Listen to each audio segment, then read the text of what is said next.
And many of us are going to have to make some unpopular decisions. Sometimes it's not going to be within your favorite your best interest to do something sacrificial, but that sacrificial thing might be the best thing that you can do. I've seen it happen in my own life. Like I said, with my parents, I've seen them sometimes not eat because they wanted to make sure my brother and I eat, or not do a particular thing because they want to ensure that my brother and I had stuff for school. My brother and my sister and I had the things that we need. And that is so much more important than just being popular.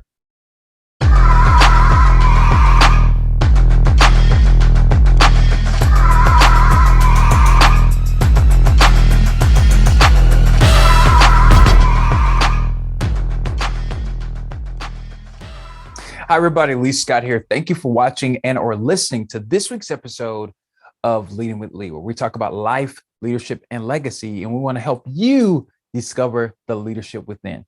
If you have not done it yet, go and subscribe to Leading on YouTube and all podcasting platforms. I'm so excited that you are here because this week's episode I'm super excited about. And it's been a subject that I've been thinking about for a while now, but I'm finally getting an opportunity to talk about this particular topic. As you know, on this channel and on the podcast, we talk about leadership. So I'm going to talk about leadership today, but I'm also going to talk about it from a very, very specific vantage point. And I think it's important for us to have some context and understand why this is important. So before we get started, I want to do something that I have not been doing in a while, but it's something that's super helpful, is give some definitions. So in this moment, I want to share my definition of leadership with you. So here is my definition of leadership.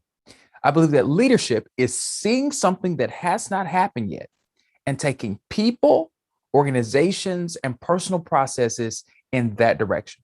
Again, I believe that leadership is seeing something that has not happened yet and taking people, organizations, and personal processes in that direction. So today we're going to talk about this idea called the cost of leadership. You know, if you've watched or listened to my podcast for any length of time, you would know that I talk a lot about how I believe that every person has a capacity and level of leadership. And I believe that everybody has something to give to the world. And because that is a reality in my mind, I don't often talk enough about this one reality that we all face, and that is leadership comes with a cost. So today, I'm going to highlight some things that I think is super important for us to note, but also some ways in which we can respond in the proper way. So here's my first point today as it relates to this idea of the cost of leadership. The first thing that I think happens and is a high cost is, number one, experience causes change or adaptability. Abraham Lincoln, which we know is one of the most impactful figures in American history. President Lincoln was the 16th president of the United States and arguably considered the greatest president in our nation's history because he held the Union together. And we understand that in the time that Lincoln was president, there was a civil war that was ensuing. Prior to his presidency, he had been a member of Congress, and leading up to this moment where he was about to become president, the nation was going through a transformation. Southern states started to secede from the Union, and he was going to have a tough battle on his hand because there were individuals who wanted to preserve this economy, which was slavery. And initially, Lincoln, on the subject of slavery, he felt like personally it was wrong, but Lincoln was pretty neutral on the idea of slavery. And most historians would agree that Lincoln, over the course of his presidency, actually started to change his position and change what he thought. And his idea was, if we could have slavery and the Union state together, then it would be fine. But Lincoln unequivocally started to realize that over time that wasn't going to happen, that he had to do something about slavery, because if he did not do anything about slavery, he could not be able to keep the Union intact or keep the Union strong, because he realized that it was unequivocally linked to what was happening in our country and our nation. And so he did something unprecedented. He went above and beyond and emancipated the slaves, and actually took a it was a very lateral step, but took a huge step in a direction where people were not expecting him to take. And one thing I think that's important for you and I to understand is that sometimes circumstances actually changes how we view or how we go about an issue. And we saw, and there are photos. If you take some time, and I'll put it in there, but if you take some time, if you look at his photos from when he first became president in comparison to when he was assassinated about 5 years later, you will see it took a toll on him. But you can see the physical impact of that war. But it changed his mind. He was somebody that was neutral on the issue of slavery and then became the emancipator of slaves in 1863. And we know that because of that action, people like me, who is an African American in this country, and people that might be watching or listening to this from around the world, will see that I'm a Black American. My ancestors benefited from this man actually making a bold step like that. And one of the things I think is a reality for all of us is we all have a unique set of experiences. We all have things that we face and go through in life. And one thing that I am encouraged by is that this requires us to have some pause and thoughtfulness about what we're doing and what we're trying to move in. And one of the things about Lincoln's experience and even your experience, you will probably agree that your thoughts about certain issues changed when you experienced being in a particular place. For many of you that might be listening or watching, your views changed about marriage when you became married. Your views changed about being a parent when you became a parent. You might have had one set of values or thought processes about parenting, but now that you have children, you're like, oh, that might not always have been right, right? And all of us have those things, and those things really color how we view the world. But that adaptability, that chance to change, actually is super important for you in your growth and in your life. And I think what we can learn from Lincoln's story is that this man had the capacity to take his experiences and take the things that he was seeing happen in our nation and say, hey, we're going to do this a little bit differently because we need to change our policy and change how we are approaching this particular issue because there's a moral imperative connected to it. And so that's what's important for us and something encouraging. And I think what we can learn and glean from his story is that this is how we go about making a difference in our world. You and I are going to have to pay a price sometimes for the things that we find to be important, but is the price worth paying? And are you willing to do some different things? Because it may require you to not approach that issue the same way, or even approach that thing in a particular manner because you're realizing that actually that's not effective. That may not work for me. That doesn't work in this context. This does not work in this attitude or in this particular space. And we see that generationally. There are some things that were generationally acceptable 20 or 25 years ago that are not acceptable today because this requires a moment of adaptation. Now, it doesn't change that the values are the same, and all of us have values. I think every person who might be listening or watching this, you have a set of values.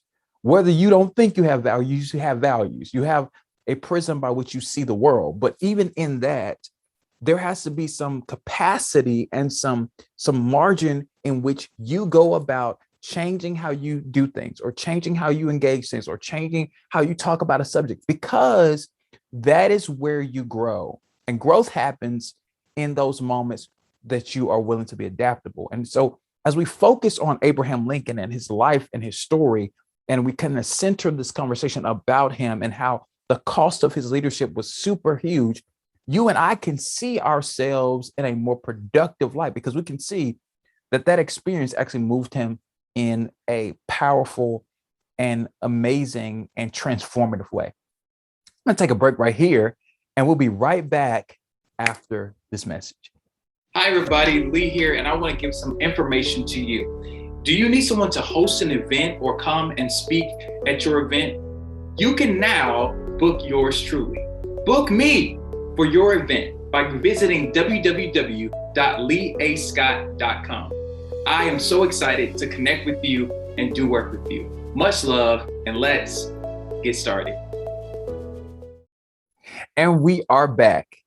I'm glad that you have been here for this short period of time, but I hope that you've been inspired so far about my first point as relates to us understanding the cost of leadership and how we are required to really push forward and make a difference in our world and our society. And I hope that you will stay for the rest of this episode. But I'm continuing this topic because I think it's really huge to really have some perspective about this reality. And get as we get closer to the end of the year, we have to really think about and center this idea of what is it going to require of me to do things that I want to do and do things that I dream about and I consider. And I think that's super important for you and I to know and to note, because one of the things that is difficult sometimes is that we don't count the costs.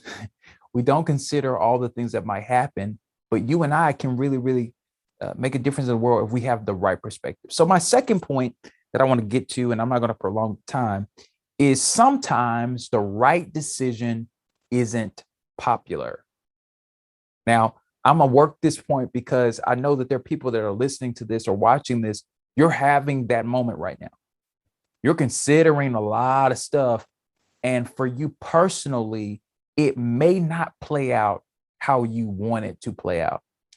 Back in 1988, there was a presidential election, and it was a match between at that time, the vice president of the United States, who was George H.W. Bush, and he was going against Massachusetts Governor Michael Dukakis. And in that campaign, President Bush Sr., quite frankly, Daddy Bush, Bush 41, actually said on the campaign trail, he made the statement, no new taxes. He said, I'm not going to raise taxes during my presidency. And that was one of the reasons why people actually voted for him at the time. There was a belief that or there was some statistical evidence that the economy was doing really well in some ways because of some of the economic decisions that was made in the 80s. Now, obviously, it only benefited certain groups of folks in our community and our society, probably more than others. But there was an economic boom in some way during that time. And even though when they experienced some recessions and different things like that. But the point I'm making is he said that. But by 1990, he had to make a very political, suicidal decision in some ways. And he, in 1990, did something that he didn't really want to do, but he knew it was in the best interest of the country for him to do it. So in 1990, he actually raised taxes in 1990, and he cut the federal deficit. And many of his supporters and folks who were on his side, even in his party, were quite frustrated with him because they were like, you said you weren't going to raise taxes. But the circumstances changed the narrative. The circumstances changed his ability to, it really affected how he went about the issue, because the set of circumstances literally became different. He couldn't do something different. He didn't want to raise taxes, but he had to, because he did not want to raise the federal deficit and pass it on to the next generation. And he had to break a campaign promise. And in 1992, it cost him the election. It was used against him. He ended up losing to President Bill Clinton. But he was later rewarded because of his courage to do something that was counter to what his party wanted, what his supporters wanted, and even probably to some degree, what he wanted. He did something that he thought was the right decision to make. And many times in life, we have tough situations like that. And he later was rewarded and honored. In 2014, the John F. Kennedy Library honored him. They have this award. It's called the Profiles in Courage Award, which was based off a book that was written by JFK called Profiles in Courage. And in this book, he actually talks about several instances throughout history up until that time. He was a bit of a historian. And so he wrote about how there were 6 men and women, particularly 6 men who were elected officials who sacrificed their political careers to make the right decision because they believed that it was in the best interest of their country. And President Bush 41 made that decision. And many of us who are listening to this and watching this, you may be saying to yourself, well, Lee, what does that look like for me? How could I make that practical? Lee, I need you to make that practical, because I'm not the president of the United States. Okay. I don't have these things that I'm required to do and I'm struggling with, and it's going to cost me elections, right?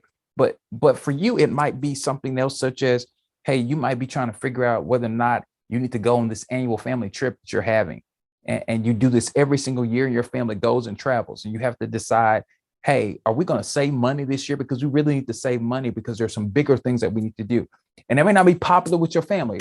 There may be some folks in your family that are expecting you to come and expecting you to be there and expecting you to do what you say you're going to do. And you might disappoint them. But because you are trying to move in a particular direction, you might have to make some unpopular decisions.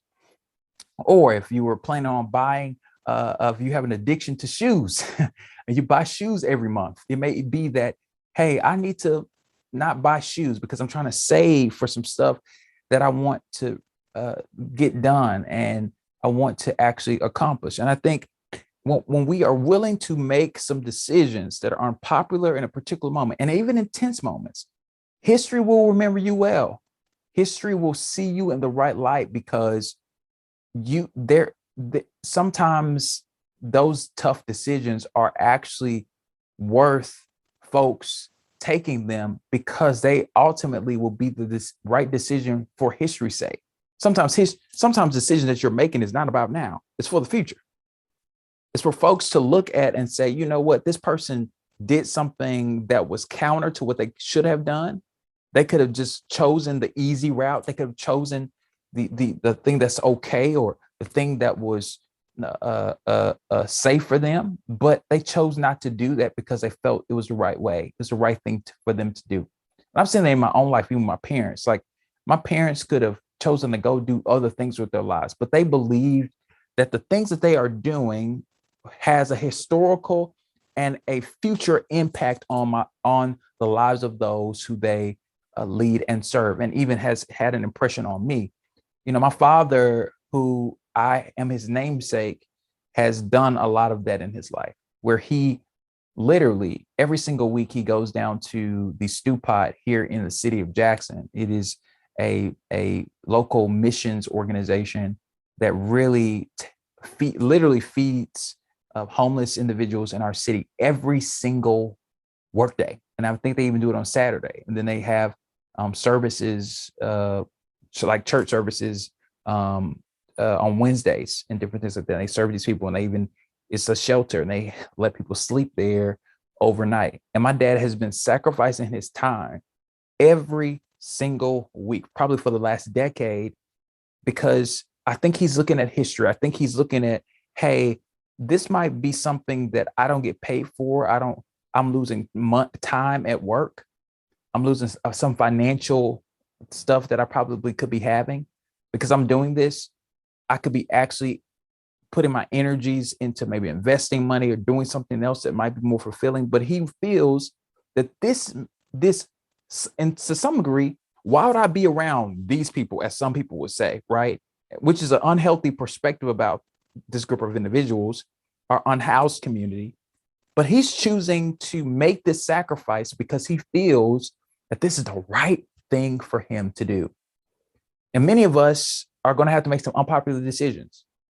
Sometimes it's not going to be within your favorite, your best interest to do something sacrificial, but that sacrificial thing might be the best thing that you can do. I've seen it happen in my own life. Like I said, with my parents, I've seen them sometimes not eat because they wanted to make sure my brother and I eat, or not do a particular thing because they want to ensure that my brother and I had stuff for school. My brother and my sister and I had the things that we need. And that is so much more important than just being popular. Because let me tell you something about popularity. Popularity can go away very quickly. We've seen in our society and culture, you can be the most popular person in one point and people forget you very quickly. So what is it about? Is it about doing things that last, or doing things that will get you the short-term success? I mean, come on, let's think about it in practical terms. I'm a young person. I'm 29 years old. So you know, with TikTok and social media, I've grew up with social media. I remember when Vine was hot, right? Vine was everything. But none of us are talking about Vine right now. Why? Because Vine had its moment. Snapchat is still super hot, but it is not having its moment the way it was having its moment 5 or 6 years ago. TikTok is hot right now. It's having its moment, but at some point, TikTok will be an afterthought to some people, because the reality is those things may not last, and those things don't translate beyond that space. And so what we have to learn and understand is that we have to be willing to do things, sacrificial things in moments that are uncomfortable for us, but it may be the right thing to do. So that's my encouragement to you, is that you'll be willing to do some unpopular things. Hey, if all your colleagues and all your friends are saying, hey, we got the money to send our kid to private school, you need to send your kids to private school. It may be unpopular for you to be like, hey, I'm gonna send my kids to public school because I want them to engage with kids that are not like them. That may be an unpopular thing. Hey, I want my kids to actually be socially aware, right? Oh, hey, I want my kids to be better human beings than me, right? That may be an unpopular thing among the people that you know, but it may be the thing that actually makes an impact or an indelible mark on your life and their lives. It may be, hey, I'm not going to go on this trip because I know that if I go on this trip, I'm probably going to regret it after I go on it. And this is not, and understand what I'm saying. This is not about not having fun and enjoying life, because I think enjoying life is super important. I think we should embrace the moments in our lives that makes us who we are. But I think it's very important for us to have some context when we talk about enjoying life, when we talk about this particular topic, because there are implications. There are implications for decisions that we make, and the implications have to be positive. We want those implications to be positive. It may not be seen as positive now, but trust me, there are many people that we look back on them in history and we say, man, that decision that they made was huge.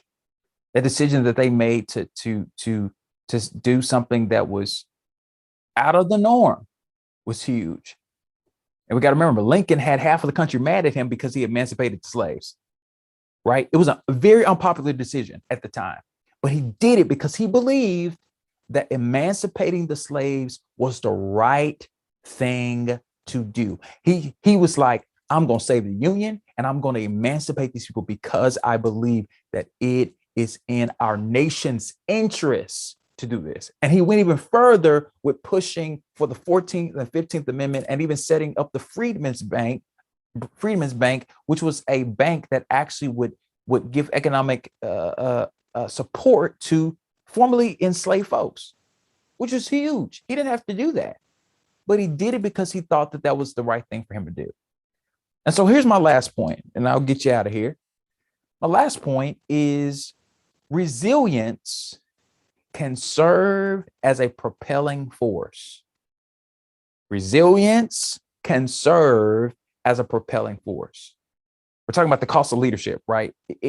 There has to be some things built into a person that actually drives them to do the things that they do, because you can't just be frivolous or just, you can't just think that, it just happens. You have to have some resilience. There's a quote that Doris Kearns Goodwin, who is a phenomenal historian and probably one of the most impactful historians of the last 50 years. She worked for President Lyndon B. Johnson in her younger years, and she has been someone who has written great books about leadership.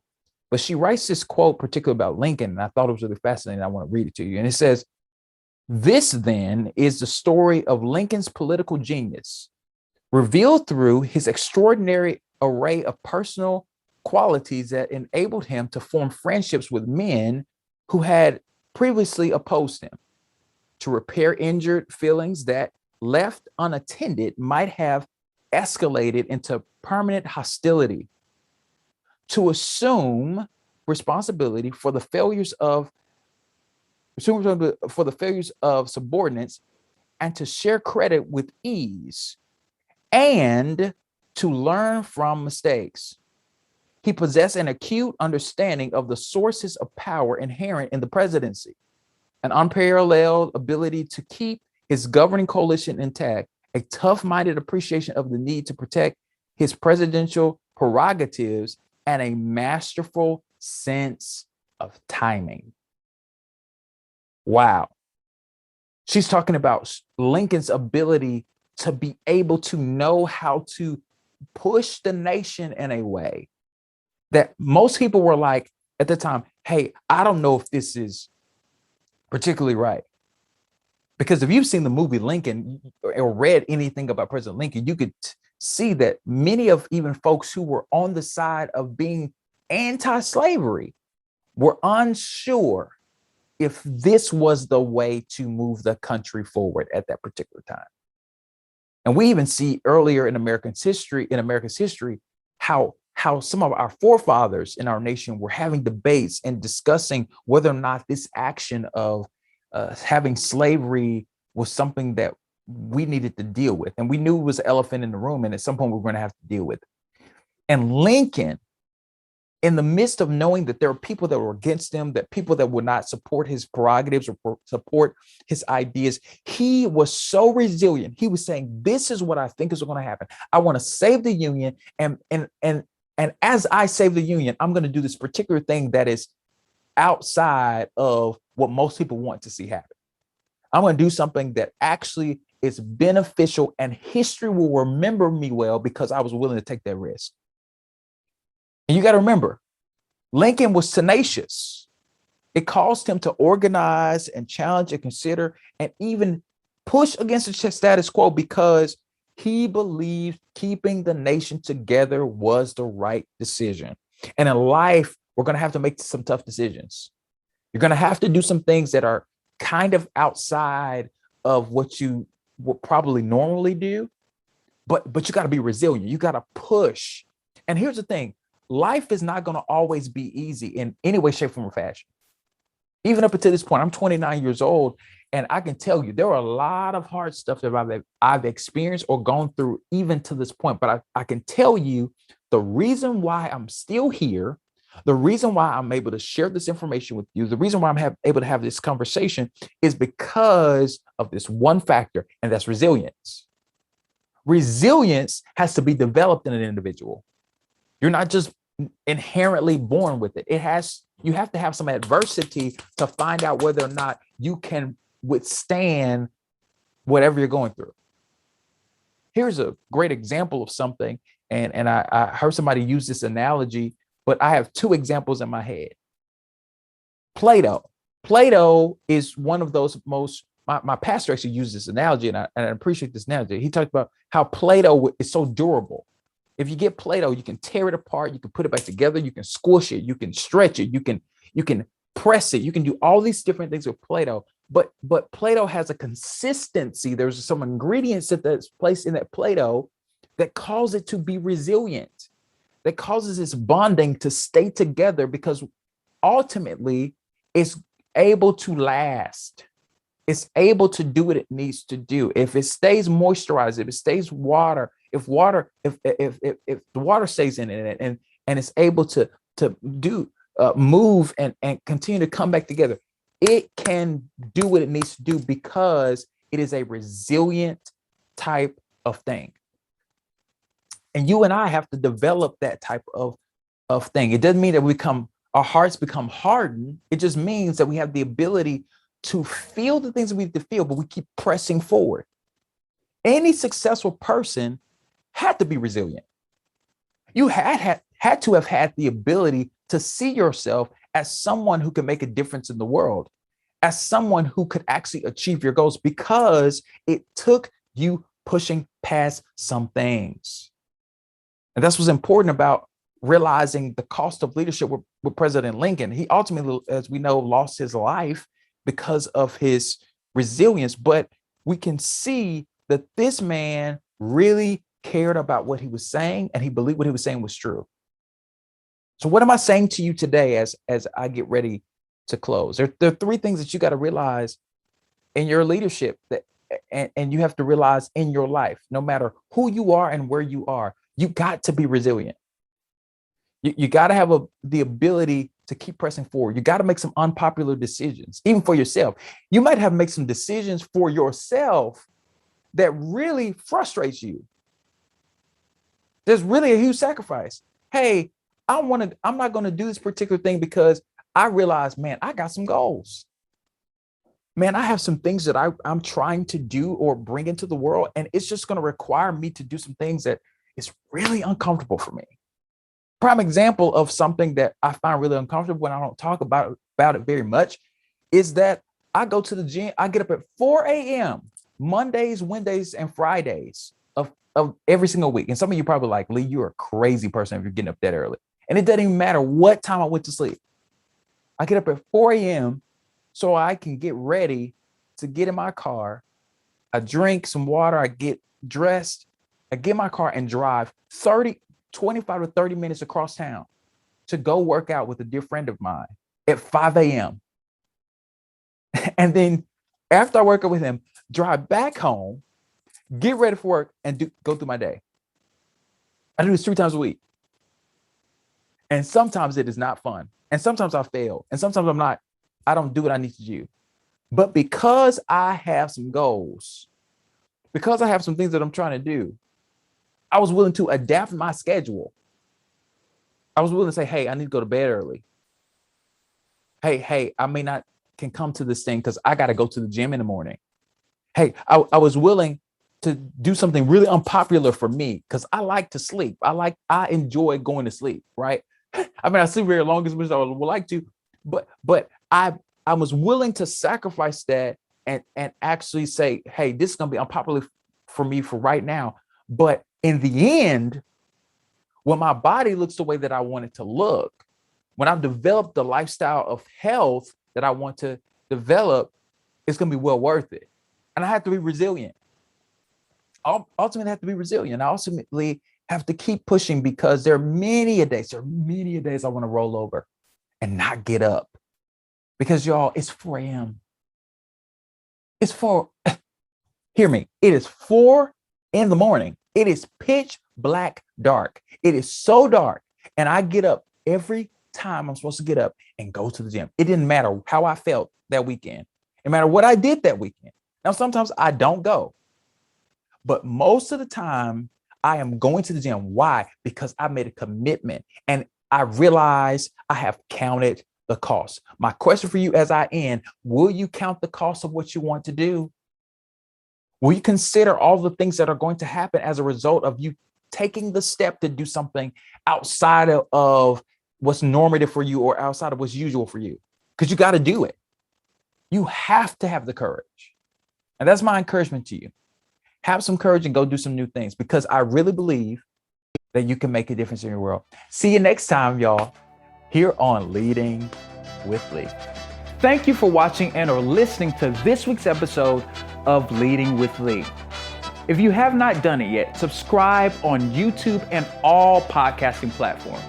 If you want to get more information and connect with me, visit me at www.leeascott.com or follow me on Facebook, Instagram, and Twitter at Lee A. Scott II or Lee A. Scott II. So thank you for watching. Much love, and let's get started.